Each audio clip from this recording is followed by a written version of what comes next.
Videoaula de literatura aqui com o professor Jordano. Vamos hoje falar da Farsa de Inês Pereira, de Gil Vicente, ainda dentro do humanismo.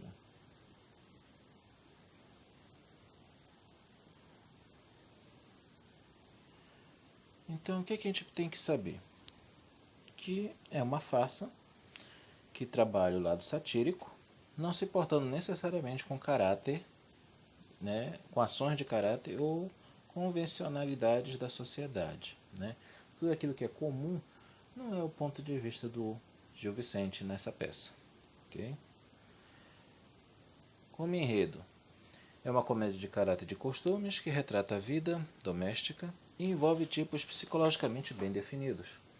A protagonista Inês Pereira é uma típica rapariga, liviana, ociosa, namoradeira. Comportamento de jovem, resumindo, quando ainda não saiu de casa, quando ainda não tem experiência de vida. O que o Gil Vicente costuma criticar? Critica jovens burguesas, critica essas jovens que são ambiciosas, insensatas, pois elas são egoístas, não têm experiência e acham que tudo é simples e fácil. Inês Pereira aprendeu a duras perdas que a vida não é bem como ela pensava. Também ele critica a questão do homem, o homem que é ditador, o homem que é tirano, o homem que é machista.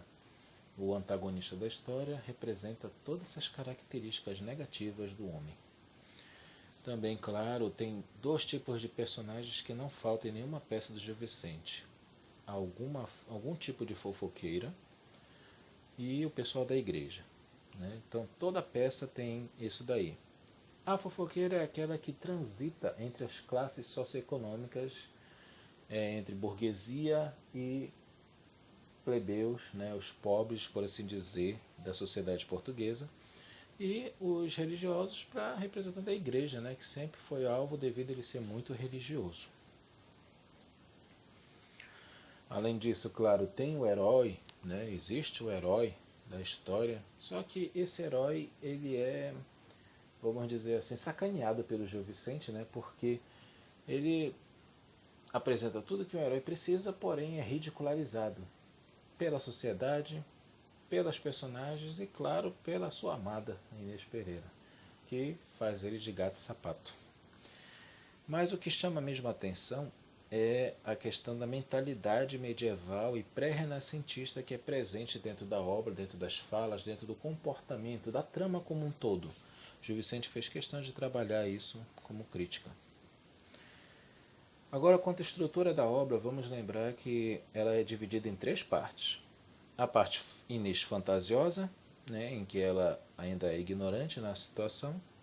A Inês mal-maridada, quando ela descobre que foi enganada e casou-se com alguém que ela não imaginava que seria a sua pedra no sapato, que seria o seu calcanhar de Aquiles, que iria fazê-la uma mulher totalmente infeliz.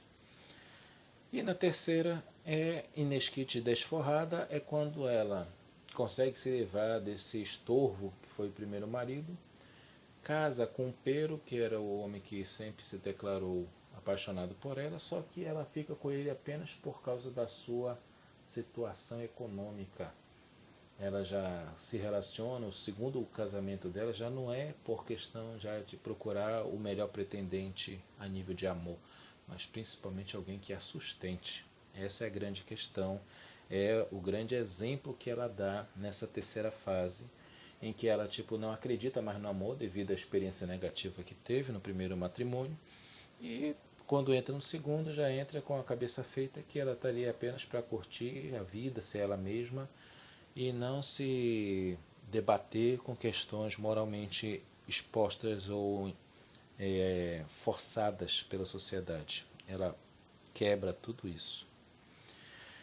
Nós temos também a questão da composição escrita, que é o que não podemos esquecer.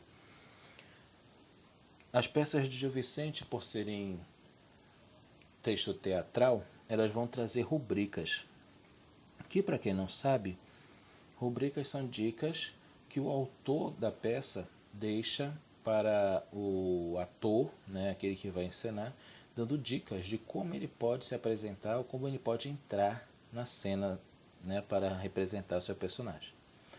Essa é uma dessas características. A segunda é a predominância do discurso direto, né, onde há a presença de falas constantemente em todo o texto. Terceiro é a questão do contexto, né, em que você percebe o sentimento, né, a carga emotiva vem dentro das falas, na linguagem que cada um consegue se relacionar na peça. Mas o que mais chama atenção é o último parágrafo dessa slide, quando diz assim: Gil Vicente seguiu a medida velha, característica da poesia medieval. Ele fez uma peça, é uma peça teatral, é um texto teatral, mas com forma de poema, né? Se é poema, tem versos. Então, a peça inteira é como se fosse um conjunto de versos, ok? Todos com 7 sílabas poéticas. Isso eu digo poética porque tem rima.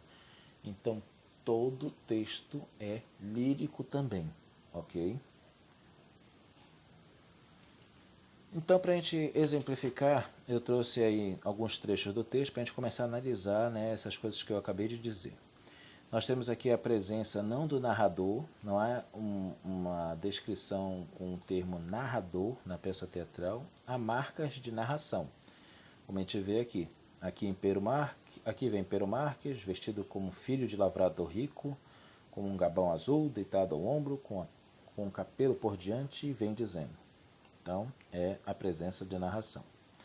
Nós também temos um trecho aqui em que a gente consegue perceber a linguagem simples e ingênua, né, as marcas de sentimento na fala da personagem, tudo é possível perceber nos pormenores, no contexto desse texto. Continuando a nossa análise escrita da obra, agora eu vou trazer um exemplo de rubrica. Assentou-se com as costas per ela e diz. Então, isso é uma indicação de como o ator deve entrar na cena junto com os outros personagens. Tá? Então, aqui nós temos a ideia de rubrica. E com esse trio aqui, né, um pequeno trecho de diálogo entre o Pero e a mãe, nós vamos perceber que o texto, né, aquilo que eu falei da distinção de personagem, né, a marcação de cada personagem em sua fala, o discurso direto, períodos curtos e até vícios de linguagem como redundância. Para quem não lembra, redundância é quando nós temos repetição de um mesmo termo, como a gente vê aqui, entre eu e me. Ok? Além disso, para quem se lembra, eu disse que nós temos 7 sílabas poéticas, tá? Que é a redondilha maior, que é outra marca escrita dentro desse texto. E por ser lírica, ela apresenta rimas. E aqui estão as rimas amigo e digo, né? Que são as marcas de rima, né? Rica, por serem classes gramaticais diferentes, amigo, substantivo, digo, verbo, e organizadas da forma oposta, AB, B. Nós não temos uma noção de tempo cronológico, não há uma definição disso, apenas um exemplo bem rasteiro, bem simples, em que o dito cujo, né, o antagonista da obra, o Brás, ele morre numa guerra que ele é enviado pelo rei de Portugal. Passam-se 3 meses depois que ele saiu e ele é declarado morto. É o único exemplo de tempo cronológico que a peça tem. Assim como não há muita informação sobre como era a vestimenta, não tem muito traço descritivo dentro desse texto teatral. Falando especificamente das personagens, acho que já falei o suficiente da nossa amiga Inês Pereira. Depois você pode dar uma lida nesse slide aqui, que vem a ser só o resumo daquilo que eu já falei para vocês até agora. A questão da sua mãe, né, que arranjou o casamento, que queria sorte para sua filha. A Leonor Vaz, a sua fiel escudeira, né, a fofoqueira de plantão. O Pero Marques também, que já foi dito aqui, né, que é o corno manso, né, o cara que é traído, né, à torta e direita pela Inês. O latão e o vidal, que são os religiosos, que convencem a mãe e a própria Inês Pereira a casar-se com o Brás da Mata, que é o antagonista. Né? Ambos representam, né, o lado negro do ser humano, né, que é a questão do enganar, né, de mostrar ser mais esperto, né, da soberba. Tudo isso é presente nesse personagem Brás da Mata. E existe o moço, né, que é serviçal do Brás da Mata, que sofre tanto quanto a Inês quando estão na casa dele. Né? Tanto a Inês quanto ele sofrem do mesmo jeito. Existe o ermitão também, né, que é o amante da Inês e prefere ficar como amante. Não é uma pessoa que se oferece para casar com ela. Não oferece nada a ela. Apenas a cama, que para ela já estava de bom tamanho. E Fernando e Luísa, que são só personagens figurantes, que são os amigos e vizinhos da mãe de Inês. Aí vem um pouco do resumo da obra, para quem ainda tem um pouco de dúvidas. Eu recomendo ler a obra por completo. Tá? Aqui tem a segunda fase, em que ela cai nas garras do Brás da Mata, né, e sofre. E por último, né, quando ela termina a peça, o que é marcante é esse final da peça em que a Inês pede ao seu marido Pero que a carregue no colo e a leve até um determinado lugar, que mal o Pero sabe é onde ela vai se encontrar com o Ricardão, o ermitão. E tudo isso é baseado no ditado português antigo, né, que dizia assim: é melhor um asno que nos carregue do que um cavalo que nos derrube. O asno aí vem a ser aquela pessoa que é ingênua, que é boa, que faz de tudo por você e você o esnoba. E o cavalo vem a ser aquele que pode ter até uma dupla interpretação. Pode ser o próprio Brás Mata, ou pode ser a própria sociedade portuguesa questionando sobre quem você é e como você é perante a sociedade.